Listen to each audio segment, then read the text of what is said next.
Assalamualaikum warahmatullahi wabarakatuh. Perkenalkan, nama saya Dwi Agustina Sari, berasal dari SMP Negeri 2 Kuala Simpang.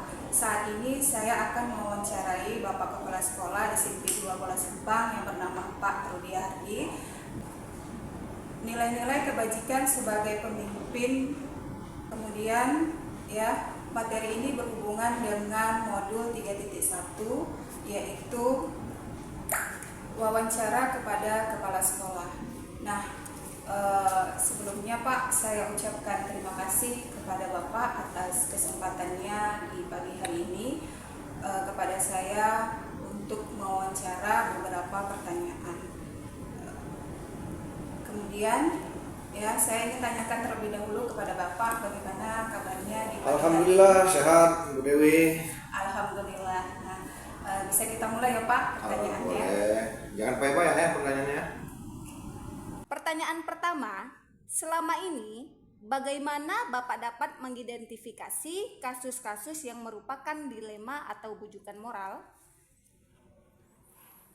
Ya, untuk mengidentifikasi permasalahan-permasalahan yang berbasis dilema, kemudian di situ ada bujukan moral, ya biasanya kita mengidentifikasi terlebih dahulu. Soal permasalahan di sekolah ini kan banyak. Kita identifikasi apakah ini permasalahan yang terkait dengan siswa, permasalahan yang terkait dengan stakeholder, permasalahan yang terkait dengan masyarakat atau masalah-masalah lain. Nah, setelah kita identifikasi, baru kita bisa menentukan apakah suatu persoalan itu terkait dengan ketika pengambilan keputusan berdampak terhadap bujukan moral atau tidak. Sebagai contoh begini, ada persoalan-persoalan yang sering kita hadapi di sekolah.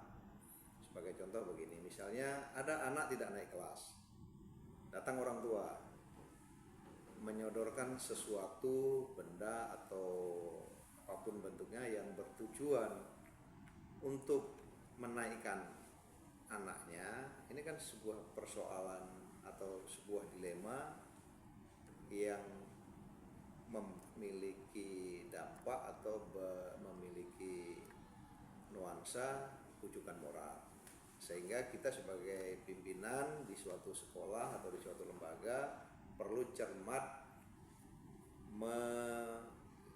menentukan, mengidentifikasikannya supaya kita tidak terjerembab atau tidak hanyut sesuai dengan apa yang dimaui oleh orang tua siswa tadi.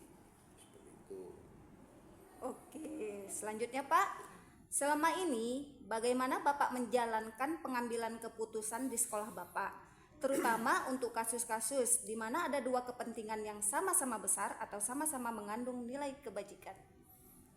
Untuk mengambil sebuah keputusan, dia kita lihat dari urgensitas daripada persoalan tadi terhadap lembaga pendidikan, terhadap sekolah.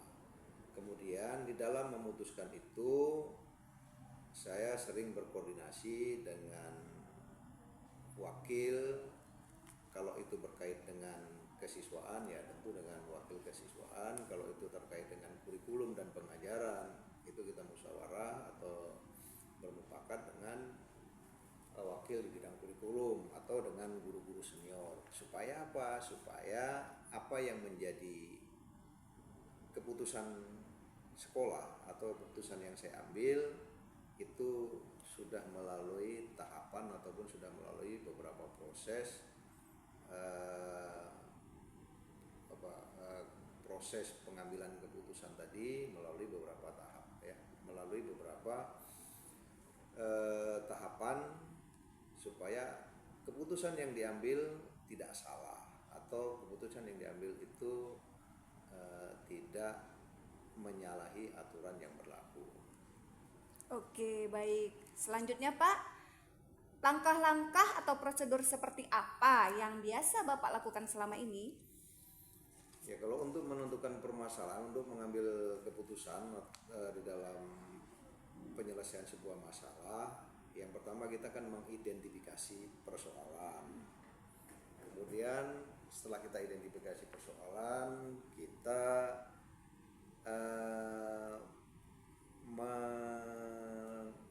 mengajak guru senior, wakil kepala sekolah untuk berdiskusi, memecahkan persoalan tersebut. Kemudian yang ketiga, menentukan ini permasalahannya diselesaikan seperti apa, apakah dengan cara apa permasalahan itu kita selesaikan. Tentunya melalui serangkaian pertimbangan. Dalam hal ini, pertimbangan yang sering kita ambil di sekolah adalah meminimalisir munculnya konflik baru, meminimalisir dampak dari kebijakan yang kita ambil itu agar tidak merugikan semua pihak. Itu salah satunya. Jadi contoh misal begini ya, ketika ada satu orang anak di sekolah kita ini memiliki katakanlah kelainan mental, sehingga dia harusnya mendapat pelayanan khusus di dalam proses pembelajaran. Meskipun kalau kita lihat dalam aturan yang dari Kemendikmas hari ini, siswa yang memiliki kelainan apakah mental ataupun fisik, dia juga hari ini boleh dan sekolah formal berkewajiban untuk menerima. Tetapi karena keterbatasan guru-guru kita, siswa yang berkebutuhan khusus ini kadang nggak mendapat pelayanan yang maksimal. Nah, setelah beberapa bulan misalnya atau beberapa semester siswa ini mengikuti pembelajaran di SMP ini, tetapi dia mengalami kendala dan guru juga mengalami keluhan. Ya, maka kita berembuk antara sesama dengan guru, bagaimana solusi-solusi yang mungkin kita ambil, dan kalau memang misalnya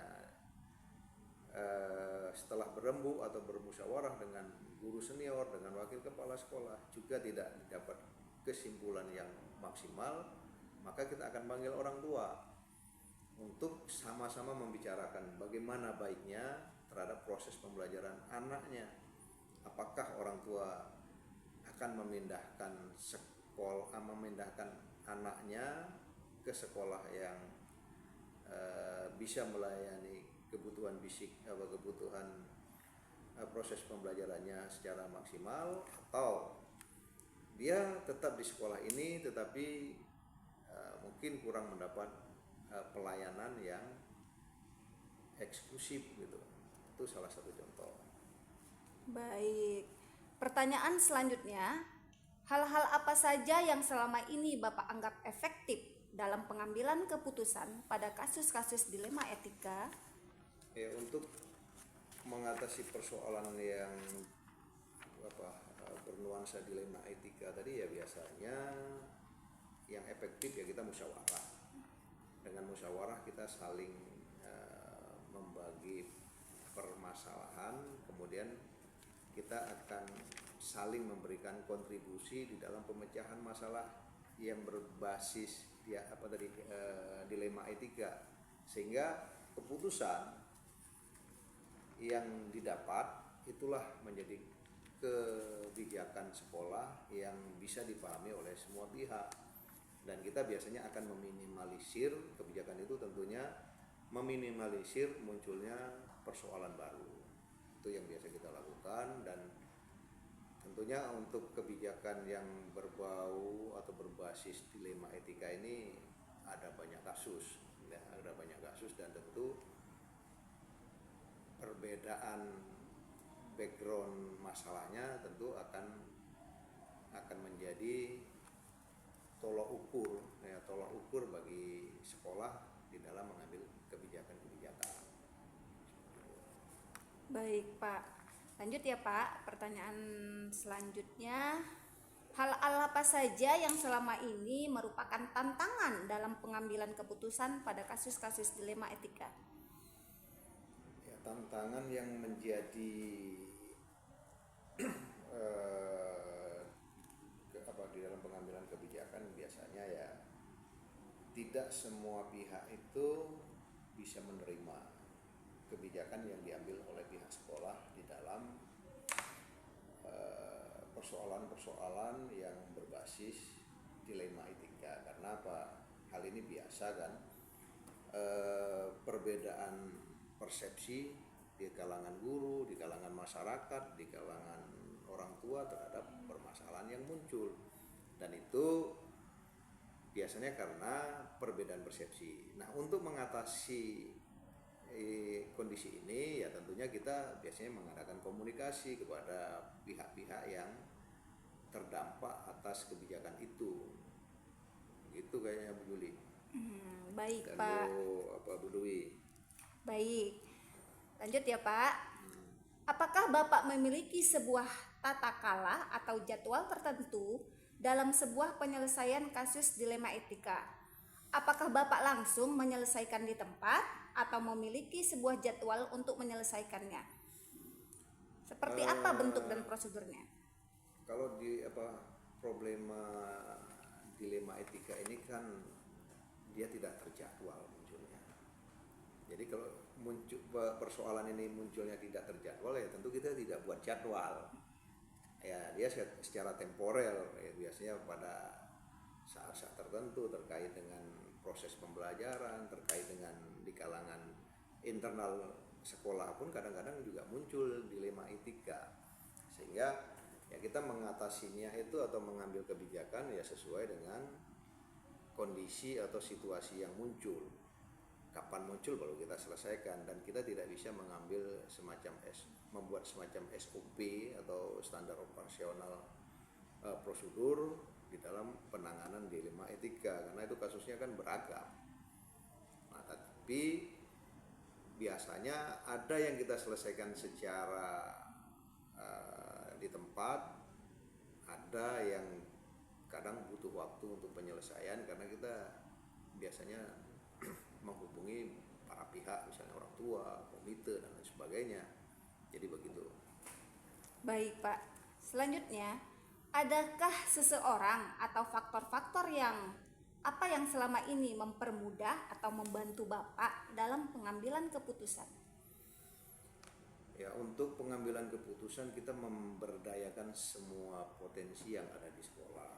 Apakah itu tata usaha, apakah itu tenaga kebersihan, guru, komite, bahkan tokoh-tokoh masyarakat di dalam pemecahan permasalahan-permasalahan itu. Sebagai contoh, di awal tahun ini, di awal tahun ajaran lalu, ada satu anak yang kita terima pindahan dari salah satu sekolah swasta. Siswa ini sudah 3 tahun tidak bersekolah, tetapi begitu dia pindah ke sekolah kita, supaya siswa ini tercatat di dalam Dapodik peserta didik di SMP 2 Kuala Simpang ini, tidak bisa. Ternyata Dapodik siswa ini masih dicatat di salah satu SMP swasta, meskipun dia harusnya sudah duduk di kelas 3, tapi karena dia nggak DU, ini tahun ini baru dia kelas 2, dan sangat sulit kita meminta pengertian dari sekolah swasta itu karena ternyata orang tuanya masih menyisakan utang asrama. Nah, utang asrama ini menjadikan sandra siswa, menjadi Dapodik siswa disandra gitu. Sehingga perlu 2-3 kali negosiasi yang kita minta oleh Imam Desa Sriwijaya ini untuk meminta pengertian dari operator dan kepala sekolah untuk mengeluarkannya dari Dapodik mereka, termasuk juga dengan Babin Kantipmas Kota Polsek Kuala Simpang. Jadi ini salah satu langkah-langkah untuk menyelesaikan masalah sesuai dengan porsinya atau sesuai dengan permasalahannya. Oke Bapak, ini pertanyaan terakhir. Dari semua hal yang sudah Bapak sampaikan, pembelajaran apa yang Bapak bisa petik dari pengalaman dan mengambil keputusan dilema etika ini? Ya, pengalaman yang bisa kita dapat adalah sekolah ini dinamis. Permasalahan di sekolah itu sangat dinamis, tergantung dinamikanya apa. Akan tetapi ketika kita teguh memegang rule atau aturan kebijakan kementerian, tentu kita tidak terseret kepada bujukan moral yang dapat menyebabkan tergerusnya nilai-nilai dasar kepemimpinan pendidikan. Karena sebagaimana kita ketahui, kepemimpinan pendidikan itu berbeda dari kepemimpinan atau manajemen umum lainnya, di mana di kepemimpinan pendidikan itu ada sejumlah nilai, etik, moral, value-value baik yang memang harus kita pertahankan. Makanya disinilah yang menjadi dasar pokok sebagai pemimpin pendidikan untuk mengambil keputusan-keputusan. Jadi tidak boleh lepas atau tidak boleh lepas dan tidak boleh tidak berdasar kepada nilai-nilai itu tadi.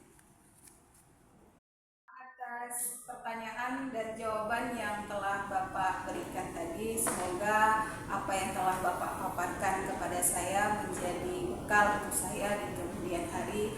Ya, Dan pastinya ya. Saya ucapkan sekali lagi terima kasih. Saya akhiri. Assalamualaikum warahmatullahi wabarakatuh. Waalaikumsalam warahmatullahi wabarakatuh.